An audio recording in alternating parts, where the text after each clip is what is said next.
Once again, Robespierre's suspicions turn to those closest at hand. On June 27th, now the 9th of Thermidor, he appears before the convention and delivers a speech of threats. It is the last speech he will ever give. Robespierre makes a tactical error. He comes in and announces that he has a new list of enemies of the Republic, but he won't give the list. Therefore, everyone is afraid they might be on the list, and when he comes back the next day to give the list, he is arrested before he can speak.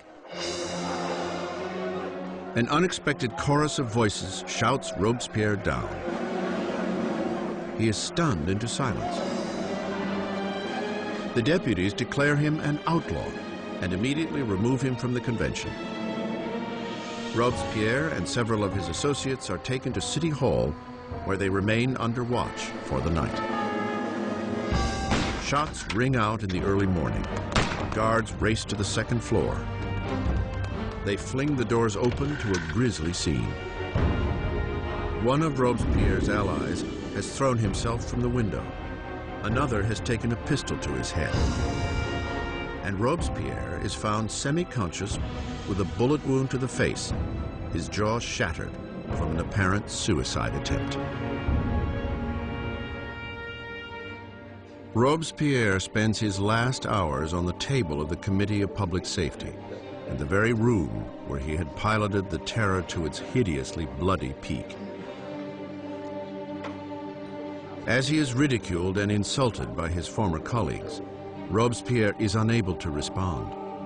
The Grand Master of Oratory has been silenced. In the conciergerie, where the last Queen of France had preceded him, Robespierre is prepared for the national razor.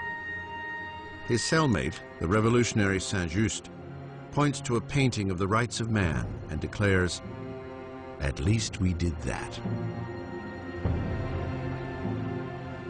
Robespierre had spearheaded a revolution and changed the face of France. He had reordered society and engineered a bloody and tyrannical system to ensure its success. But he was destined to be one of its final victims. It turns out that there is a great deal of enthusiasm for ending the terror. Nobody can figure out how to do it. And what turns out to be the case is that the only thing that will end the terror, and apparently the only thing they can all agree upon, is the fall of Robespierre. On July 27th, 1794, the guillotine comes down on the incorruptible. And the last blood of the terror is shed. The terror dies with Robespierre, but the revolution does not. The rights of man, democracy, the new republic, the accomplishments of the revolution would far outlive any of the revolutionaries themselves. France would enter a period of uncertainty, frozen between fear of another terror, or worse yet, a return to the oppressive monarchy that preceded it. 5 stagnant years would pass before power once again consolidated in the hands of a single man, Napoleon Bonaparte. Historians disagree over the end of the revolution. Some believe it died with the rise of Napoleon. Others maintain that the revolution lived on into the 19th century and beyond. The revolution was the first and enduring model of a people taking its destiny in its own hands. The idea that the subjects of the oldest, the most established, the most glorious monarchy in Europe could decide to completely rewrite their history was something that had extraordinary resonance. The revolution tore apart the old feudal fabric of Europe and forever changed the course of Western civilization.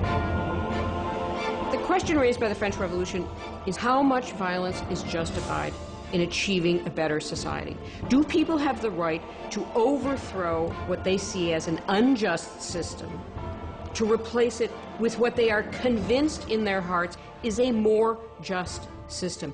How much violence is justified in doing that? We still face this question today. As Robespierre and his colleagues were driving their country into the future, many of them must have wondered what the final outcome would be. More than 200 years after the birth of the French Republic, the ghost of Robespierre hangs over revolutions from Russia to Vietnam, China to Latin America. The French experiments with democracy have inspired models all over the world.